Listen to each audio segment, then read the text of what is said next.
अपने आप को शांत व्यक्ति बनाओ, खुद को पहचानो, अपने मन को बार बार संयमित करने का प्रयास करो। ऐसी सिख गौतम बुद्ध ने कई सालों पहले उस वक्त की पीढ़ी को क्यों दी थी? इसके पीछे का रहस्य क्या है? आज इसी रहस्य के बारे में हम गौतम बुद्ध की कहानियों के माध्यम से जानेंगे। तो बिना देर किए चलिए उन कहानियों की शुरुआत करते हैं। पहली कहानी, जीवन में असंभव कुछ भी नहीं होता। पुराने गुरुकुल में एक सुबह एक गुरु अपने शिष्यों को प्रवचन दे रहे थे। वो शिष्यों से कह रहे थे कि जब कभी भी आप शांत मन से बैठकर सोचेंगे तो आप यह महसूस करेंगे कि ये ब्रह्मांड, ये प्रकृति, ये सबको समान रूप से अवसर देते हैं, या हर एक के लिए अपार संभावनाएं हैं, अथाह भंडार है जो जितना चाहे ले सकता है। लेकिन साथ ही साथ आप यह भी महसूस करेंगे कि हमें लेना नहीं आता, हमें हासिल करना नहीं आता, क्योंकि किसी भी चीज को हासिल करने का एक तरीका होता है, एक विधि होती है, और कुछ ऐसे सूक्ष्म रहस्य है जिनका अभ्यास करना ही उस सफलता का आधार होता है, उस सफलता को पाने का सही तरीका होता है। कौन है ऐसा जो सफल नहीं होना चाहता? कौन है ऐसा जो खुश नहीं रहना चाहता? मगर फिर वो ऐसी कौन सी चीज है जो हमें ये सब पाने से रोकती है? वो है हमारे खुद के नकारात्मक विचार, वो है हमारी खुद से होने वाली नकारात्मक बातचीत, और हमारा मन खुद ही ऐसे विचार पैदा करता रहता है जो हमारे आत्मविश्वास को कमजोर बना देता है और हमें विश्वास दिला देता है कि हम उस सफलता के लायक नहीं। और यही वह सूक्ष्म रहस्य है, अपने मन में चल रहे विचारों को एक सही दिशा देना, उन्हें नकारात्मक से सकारात्मक की ओर मोड़ना, खुद से की जाने वाली मानसिक बातचीत को सही करना और खुद पर विश्वास करना। गुरु ने आगे कहा, क्या आपके अंदर कुछ ऐसा है जो आपको मुश्किल से मुश्किल वक्त में भी हार नहीं मानी देता? लोग जब उदास और परेशान होते हैं तो अक्सर वो सब कर बैठते हैं जो उन्हें नहीं करना चाहिए। नकारात्मक भावनाओं की वजह से कई बार हमारे अंदर की बुराई बाहर आ जाती है और हम गलत कदम उठा लेते हैं। गुरु ये सब बोल ही रहे थे कि तभी एक शिष्य खड़ा होता है और गुरु से प्रश्न करता है, गुरुदेव, क्या आप हमें बता सकते हैं कि हमें अपने अंदर की बुराई और नकारात्मकता का सामना कैसे करना है और जिंदगी को सकारात्मक विचारों के साथ कैसे जीना है? गुरु ने मुस्कुराते हुए कहा, खुश रहना उतना भी मुश्किल नहीं है जितना आप सोचते हैं। बस हमें हर सुबह और शाम अपने विचारों को सही दिशा देना है। हर नया सवेरा एक उम्मीद लेकर आता है, क्योंकि हर नए दिन के साथ नए सपने, नई उम्मीदें और नए मौके मिलते हैं। इसीलिए अपने हर दिन का दिल से स्वागत करो। कौन जाने कल क्या होगा, क्योंकि आने वाला समय तो किसी ने नहीं देखा है ना। अक्सर हम सभी सोचते हैं कि हमारे सामने एक लंबी जिंदगी पड़ी है। ये बात सच है, लेकिन यह भी एक सच है कि जिंदगी का कोई भरोसा नहीं, कब क्या हो जाए कहना बड़ा मुश्किल है। इसीलिए हर दिन को अपना एक नया जन्म समझकर जीना शुरू करो, क्योंकि इस सोच के साथ जीवन जीने से आप कभी दोबारा उदास महसूस नहीं करेंगे, बल्कि आप खुद से और अपने करीबी लोगों से और भी ज्यादा प्रेम करने लगेंगे। और फिर जो भी करेंगे पूरे जोश और उत्साह के साथ करेंगे। आपका हर दिन हंसी और खुशी के साथ बीतेगा। गुरु ने आगे कहा, अगर आप सफलता चाहते हैं तो आपको कुछ समझौते भी करने पड़ेंगे। जीवन का यही नियम है, अपनी आराम की स्थिति में रहते हुए आप कभी कुछ बड़ा हासिल नहीं कर सकते। जीवन में बदलाव लाकर ही आप उसे एक नई दिशा दे सकते हैं। इसीलिए हर बदलाव का खुले मन से, खुले दिल से स्वागत करो। जो लोग समय के साथ बदलना सीख जाते हैं, सफलता भी उन्हीं को मिलती है। अगर आपको लगता है कि आपकी जिंदगी में बहुत मुश्किल है और आप परेशान हो चुके हैं, तो आपको मुश्किलों का सामना करने के प्रति अपने नजरिए को बदलना होगा, अपने सोचने के तरीके को भी बदलना होगा। चाहे कोई सा भी बदलाव आए और वहीं कितनी ही मुश्किलें क्यों न लगें, आप बस उसका सामना कीजिए। आपको शायद नहीं पता, पर आप अपनी सोच से कहीं ज्यादा मजबूत हैं, और आपकी जिंदगी में जितनी मुश्किलें आएंगी आप उतने ही मजबूत होते चले जाएंगे, क्योंकि हर मुश्किल एक नया अनुभव, एक नया सबक देकर जाती है, और फिर आपको सफल होने से कोई नहीं रोक पाएगा और आपकी जिंदगी खुशियों और कामयाबियों से भर जाएगी। बुरे काम करके ये मत सोचो कि अब आपके साथ कुछ अच्छा होगा। अगर जिंदगी में सब कुछ अच्छा चाहिए तो फिर अच्छा ही सोचना होगा और अच्छा ही करना होगा, तभी आप पर इस ब्रह्मांड की मेहरबानी होगी। इसीलिए अपनी सोच और अपने कर्म पर सही नियंत्रण रखो। हम दुनिया को किस नजर से देखते हैं, यह काफी हद तक हमारी अपनी सोच पर निर्भर करता है। एक नकारात्मक मानसिकता वाले व्यक्ति को दुनिया में सिर्फ बुरा ही बुरा दिखता है, जबकि सकारात्मक सोच हमें जीवन के उन चीजों की अहमियत करवाती है जो अभी हमारे पास हैं और उस ब्रह्मांडीय शक्ति की कृपा से हमें मिली है। गुरु ने आगे कहा, अपने मन को शांत रखना सीखो। दिन भर की भागदौड़ के बीच खुद को शांत रखने का कोई तो तरीका सीखो। एक शांत मन के साथ हमें अपने अंतरात्मा में झांकने का मौका मिलता है और हम खुद से ही सवाल जवाब करते हैं, जैसे कि मैं कौन हूं, मेरे जीवन का उद्देश्य क्या है, क्या मैं एक अच्छा इंसान हूं, क्या मैं एक अच्छा पिता या पति हूं, या क्या मैं एक अच्छा बच्चा हूं। आप जितनी गहराई से अपने अंदर झकेंगे उतना ही ज्यादा खुद को जान जाएंगे। आप अपने आसपास की चीजों को समझने लगेंगे, लोगों का स्वभाव और उनको समझने लगेंगे। फिर आप चीजों और लोगों को लेकर बात बात पर परेशान और उदास होना छोड़ देंगे। आपको यह एहसास होने लगेगा कि आपके किसी भी काम का क्या असर पड़ेगा। किसी भी काम से अगर आपको दुख पहुंचे तो उस काम को मत कीजिए, और जो चीज खुशी दे उसे जरूर कीजिए। फिर देखिए आपकी जिंदगी में कैसा ठहराव आता है। हमें जिंदगी एक बार ही मिलती है, तो क्यों ना इसे भरपूर तरीके से जिए। जो दिल करे वो करो, खुद को बंदरों में मत बांधो। लेकिन हाँ, इस बात का भी ध्यान रखो कि वो मनमानी ना हो, बुद्धिमानी हो और आपके भीतर की आवाज हो। इसीलिए कुछ भी करने से पहले अपनी अंतरात्मा की आवाज सुनो। आपके दिल की चाहत कुछ भी हो सकती है, जैसे कोई नया व्यापार शुरू करना, किसी नए शहर में जाकर अपनी किस्मत आजमाना, या फिर कुछ महत्वपूर्ण हासिल करना। जो भी आपके दिल में है उसे पाने के लिए कम से कम एक बार अपना संपूर्ण प्रयास जरूर करो। ये मत सोचो कि इसका परिणाम क्या होगा। जो मन में है बस उसे कर डालो। अक्सर हम उधेड़ बुन में फंस जाते हैं क्योंकि हमारा दिल कुछ कहता है और दिमाग कुछ और। लेकिन प्रयास करने पर ज्यादा से ज्यादा आपके साथ क्या हो सकता है, यही ना कि आपको सफलता नहीं मिलेगी। गुरु ने आगे कहा, लेकिन कम से कम आपको इस बात का पछतावा तो नहीं रहेगा कि आपने कोशिश नहीं की। कुछ ना करने से तो बेहतर है कि हम उस काम को करके उसमें असफल हो जाएं। गुरु ने आगे कहा, आपकी अंतरात्मा आपकी भलाई चाहती है।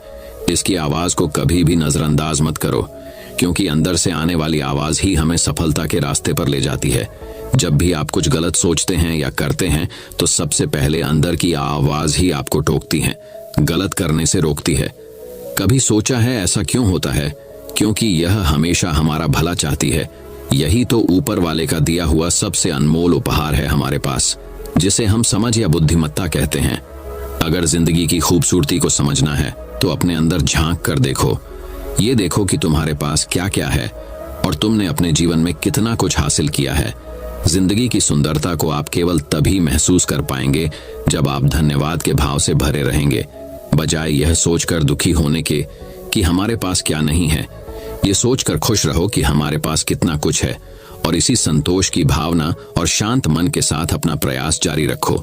इतना कहने के बाद गुरु कुछ देर के लिए मौन रहे और फिर कहना शुरू किया, क्या आप जानते हैं, शब्द तलवार से ज्यादा ताकतवर होते हैं। इसीलिए शब्दों का उपयोग सोच समझकर करना होता है। ऐसी बात करने से बचो जो किसी दूसरे को बुरी लगे। साफ और स्पष्ट राय रखना अच्छी बात है, लेकिन किसी को ऐसी बात मत बोलो जो उसे अंदर तक छूप जाए। सच भी तो सभ्यता के साथ कहा जा सकता है ना। अगर आप क्रोध में हैं तब भी किसी को उल्टा सीधा कहने से बचो। नहीं, ऐसा ना हो कि आपको बाद में पछताना पड़े। बात करते समय अपनी आवाज में नरमी रखो। जहां तक हो सके साफ बात कहो, लेकिन प्रेम से कहो। एक अच्छा इंसान बनने के लिए आपको सिर्फ इतना ही करना है। हाँ, लेकिन इन आदतों को अपने स्वभाव का हिस्सा बनाने में समय लगता है, क्योंकि इनका अभ्यास करना पड़ता है। खुद से पूछिए कि क्या आप एक अच्छे इंसान हैं, और आपको क्यों लगता है कि आप अच्छे हैं। आपके अंदर ऐसी कौन सी खास बात है। आप दूसरों से किस तरह से पेश आते हैं। ये सवाल आपको अपनी कमियां जानने में मदद करेंगे। शुरुआत में हो सकता है खुद से ऐसे सवाल जवाब करना आपको अजीब लगे, लेकिन खुद से ऐसे सवाल करते रहिए और खुद को विनम्र और अंदर से शांत रखने का प्रयास करेंगे। अगर एक इंसान के रूप में आपको अपने अंदर सुधार लाना है तो अपनी कमियों को पहचान कर उन्हें दूर करना ही होगा। गुरु ने आगे कहा, दुनिया में प्रेम से बढ़कर कुछ भी नहीं है।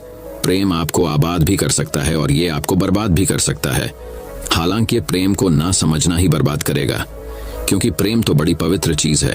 प्रेम ही ईश्वर है, ऐसा कहा जाता है।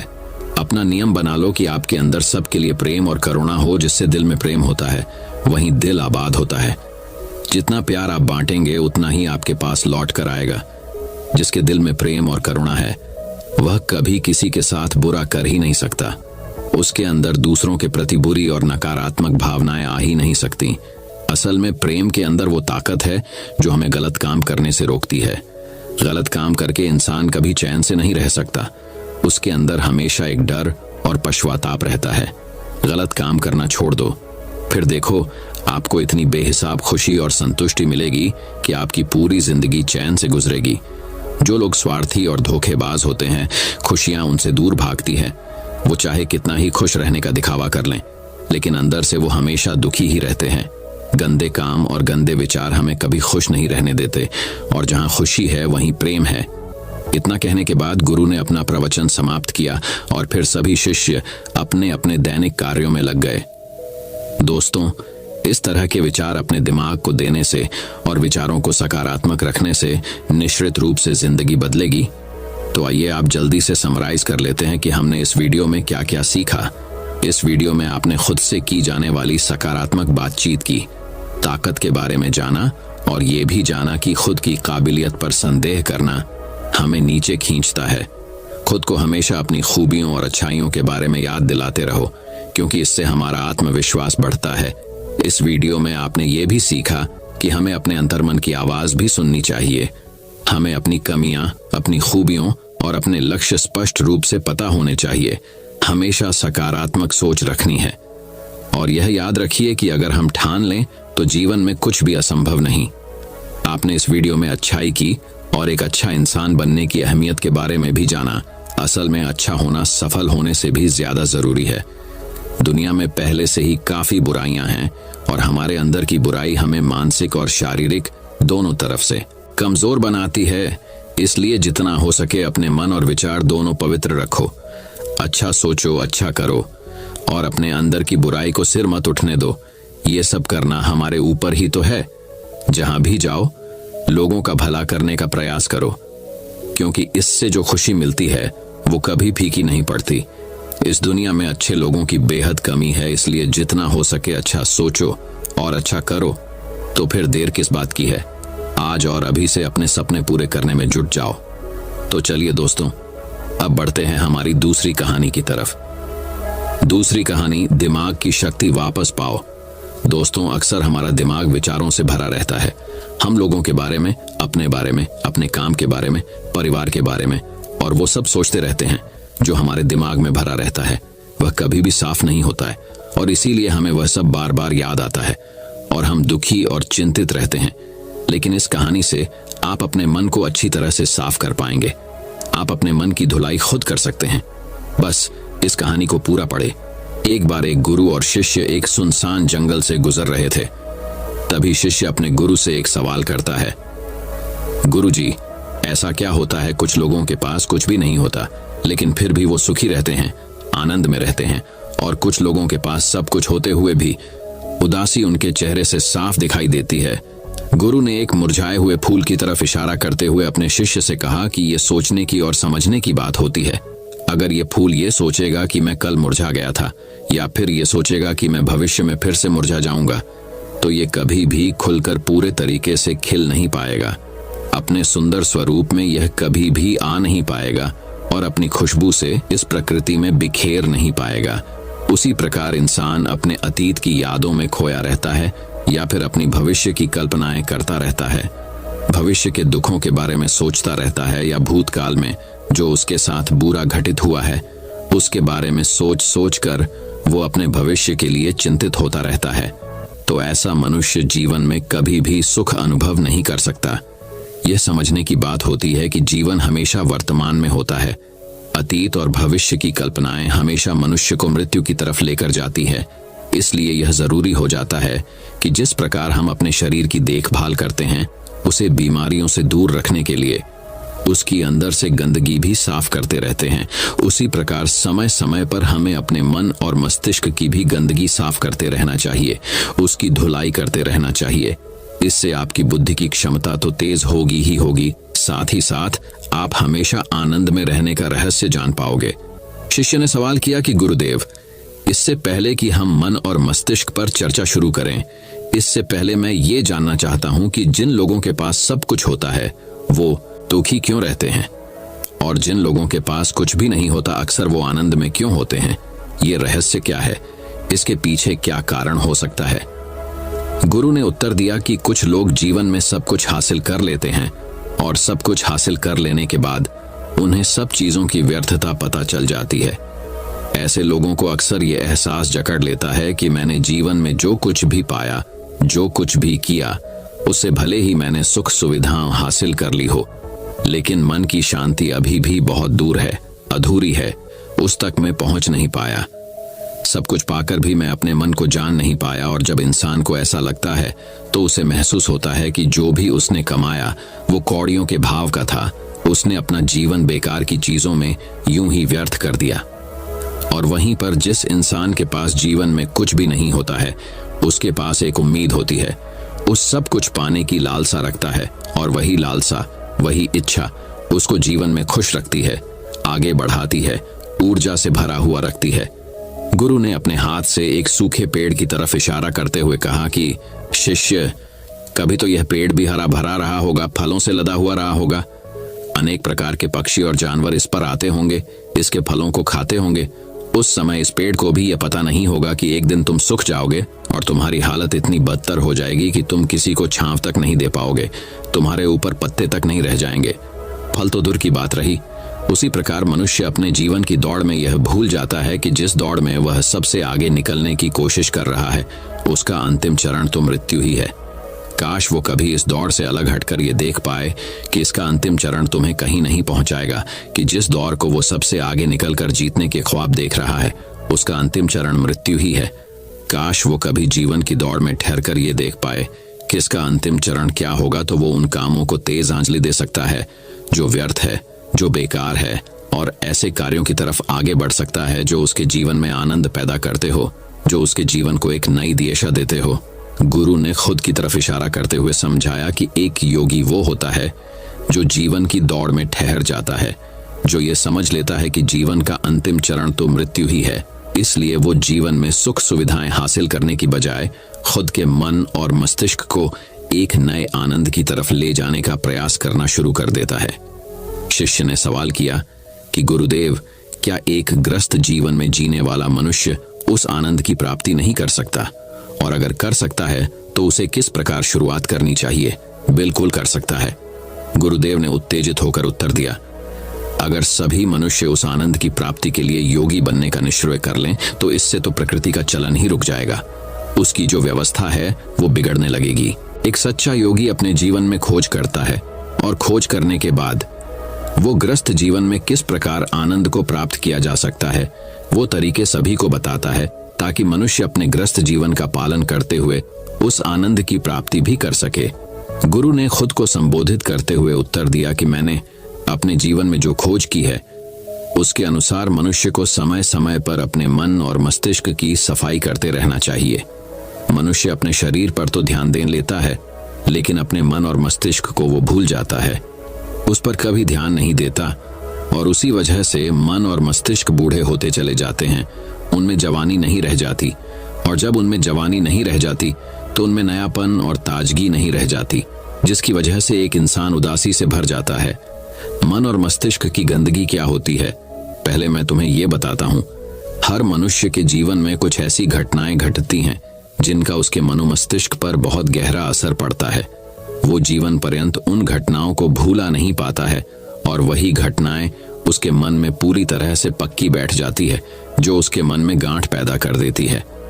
और भविष्य में जब भी वो कोई काम करेगा तो ये घटनाएं उसको प्रभावित करेंगी, उसके विचारों को, उसके निर्णय को पूरी तरह से बदल कर रख देंगी। ऐसे मनुष्य की दृष्टि भी भ्रमित हो जाती है, वो सत्य स्वरूप को नहीं देख पाता, वो चीजों को उन घटनाओं से जोड़कर भ्रमित तरीके से देखता है। उदाहरण के लिए, अगर किसी बुरी आंखों वाले आदमी ने आपको धोखा दे दिया तो अब जीवन पर्यंत बुरी आंखों वाले आदमी को हमेशा धोखेबाज समझते रहेंगे, उस पर कभी पूर्ण रूप से विश्वास नहीं कर पाएंगे। लेकिन समझने की बात यह होती है कि जिस इंसान ने आपको धोखा दिया, वो धोखा आपको बुरी आंखों से नहीं मिला, वो उस इंसान के स्वभाव से मिला। लेकिन उस इंसान के स्वभाव से हमारे दिमाग में उसका एक चित्र छप गया, उसकी एक छवि बन गई, और वो छवि दूसरे आदमी से जब हम संपर्क करते हैं तो बीच में एक दीवार की तरह खड़ी हो जाती है। और इसी वजह से दो लोगों के बीच प्रगाढ़ संबंध स्थापित नहीं हो पाते। जो मनुष्य के लिए सबसे जरूरी यही होता है कि वो अपने आप को अतीत की घटनाओं से फ्री रखें। उन घटनाओं से प्रभावित होकर वो दिमाग में किसी तरह की छवि न बनाएं। कुछ लोग इस बात पर यह सवाल खड़ा कर सकते हैं कि फिर जीवन के अनुभव किस काम आएंगे, लेकिन समझने की बात यह होती है कि हम जीवन के अनुभवों से भी भ्रमित तरीके से ज्ञान लेते हैं, सही तरीके से उनसे सीख ले ही नहीं पाते। ठीक उसी प्रकार जिस तरह उस बुरी आंखों वाले की आंखें जिम्मेदार नहीं थीं, धोखा देने के लिए उसका स्वभाव जिम्मेदार था, लेकिन मनुष्य अपने अनुभव में उन बुरी आंखों को याद रखेगा, उस स्वभाव को भूल जाएगा। शिष्य अपने गुरु की बातों में इतना खो गया कि उसे चलते चलते जंगल के रास्ते में पड़े हुए कांटे दिखाई नहीं दिए और अचानक उसके पैर में एक कांटा चुभ गया। गुरु ने उसका कांटा बाहर निकालते हुए उससे पूछा, कांटा तुम्हारे पैर में क्यों लगा? इसके पीछे तुम किसे जिम्मेदार मानते हो? गुरु ने कहा कि तुम मुझे भी जिम्मेदार मान सकते हो, क्योंकि मैं तुम्हें एक बात सुना रहा था। क्या तुम खुद को भी जिम्मेदार मान सकते हो कि तुम मेरी बातों में इतना खो गए कि तुम्हारा रास्ते पर ध्यान ही नहीं रहा? क्या तुम इन पेड़ों को जिम्मेदार मान सकते हो जिन्होंने ये कांटे इस रास्ते पर बिछा दिए? शिष्य ने उत्तर दिया कि गुरुदेव, इसमें मैं खुद को ही जिम्मेवार मानता है, क्योंकि आप तो अपना काम कर रहे थे और इस पेड़ ने भी अपना काम किया, पर मैं अपना काम पूरे होश पूर्वक नहीं कर पाया। अगर मैं चलने पर ध्यान लगाए रहता, अगर मैं आपकी बातों में पूरी तरह से खो नहीं जाता, तो मुझे ये कांटा कभी नहीं लगता। इसमें पूरी तरह से मेरी ही गलती थी। गुरु ने अपने शिष्य की पीठ थपथपाते हुए आगे कहना शुरू किया कि जो घटनाएं हमारे मन को प्रभावित करती हैं, जरूरी हो जाता है कि उन घटनाओं को हम किसी भी तरह अपने मन से बाहर निकाल दें, और उसके लिए सबसे सरल तरीका है कि अपनी भावनाओं को व्यक्त करना सीखो। उसे अपने दिल में, अपने मस्तिष्क में बिठाकर मत रखो। जब तुम किसी दूसरे मनुष्य के सामने अपनी भावनाओं को व्यक्त कर देते हो तो तुम्हारे मन का बोझ हल्का हो जाता है। कुछ लोगों का स्वभाव ऐसा होता है कि वो अपने मन की बात किसी को नहीं बताते। ऐसे लोग अक्सर अपने अंदर ही अंदर दुखी होते रहते हैं, लेकिन वो अपने मन की बात किसी दूसरे आदमी के सामने नहीं बताते।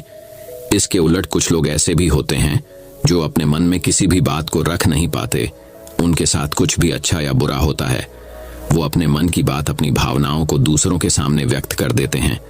और तुमने खुद महसूस किया होगा कि जो लोग अपने मन की भावनाओं को व्यक्त कर देते हैं, वो जीवन में ज्यादा आनंदित रहते हैं। कभी भी प्राकृतिक रूप से आए हुए वेग को रोकना नहीं चाहिए। जिस वेग को हम रोकने की कोशिश करते हैं, वो वेग हमें अंदर से ही खाने लग जाता है। अगर तुम्हारा मन किसी बुरी घटना पर रोने का हो रहा है, तो चीख चीख कर रो, अपने आप को रोको मत। उस वेग को पूरी तरह से बाहर आने दो। अगर किसी दूसरी घटना पर तुम्हारा मन खुश होने का, आनंदित होने का हो रहा है, तो पूरी तरह से नाचो गाओ, जिससे कि तुम उस वेग को बाहर निकाल सको। और जब वो वेग अपनी पूरी गति के साथ बाहर आ जाता है, तो पीछे छोड़ आता है एक खालीपन, एक अकेलापन, एक शांति, एक मौन, एक अनुभूति। गुरु ने शिष्य को समझाते हुए बताया कि जिस प्रकार तेज रफ्तार से चलता हुआ पानी अपने वेग से आने वाली सभी बाधाओं को तोड़ देता है, उसी प्रकार हमारे अंदर भावनाओं का उठन वाला अगर बाहर नहीं निकाला गया, अगर हमने बांध बनाने की कोशिश की, तो वो उस बांध को तोड़ देगा, और उस बांध को तोड़ने के बाद उसका कचरा हमारे मन के अंदर ही ठहर जाएगा, जो हमारे मन को दूषित कर देगा, उसको गंदगी से भर देगा। अक्सर मनुष्य अपने मन में किसी घटना को दबाकर इसलिए रखता है कि वो सोचता है कि अगर सामने वाले को इस घटना के बारे में पता चला, तो वो पता नहीं मेरे बारे में क्या सोचेगा। इसी विचार की वजह से वो अंदर ही अंदर खुद दुखी होता रहता है, लेकिन सामने वाले को वो कुछ भी नहीं बताता। लेकिन एक बार अगर वो हिम्मत कर सकता है, शुरुआत कर सकता है, तो उसका पूरा जीवन परिवर्तित हो सकता है। एक बार अगर उसके दिमाग की आदत बन गई, तो वो जीवन भर अपनी भावनाओं को दूसरों के सामने व्यक्त करने से हिचकिचाएगा नहीं। और अपने दिमाग की ये आदत हम 21 दिनों में पैदा कर सकते हैं। 21 दिनों तक अगर सही तरीके से हम अभ्यास करें, तो हमारा दिमाग पूरी तरह से भावनाओं से मुक्त हो जाएगा। यह 21 दिनों का अभ्यास इस प्रकार है। 21 दिनों तक सबसे पहली बात जो याद रखनी है कि अपने मन में किसी भी बात को दबाकर नहीं रखना है। अगर हम किसी मनुष्य के बारे में अच्छा सोचते हैं, तो हम उसे व्यक्त करें। अगर बुरा भी सोचते हैं, तो उसे भी व्यक्त करें। परिणाम भूल जाएं कि परिणाम क्या होंगे।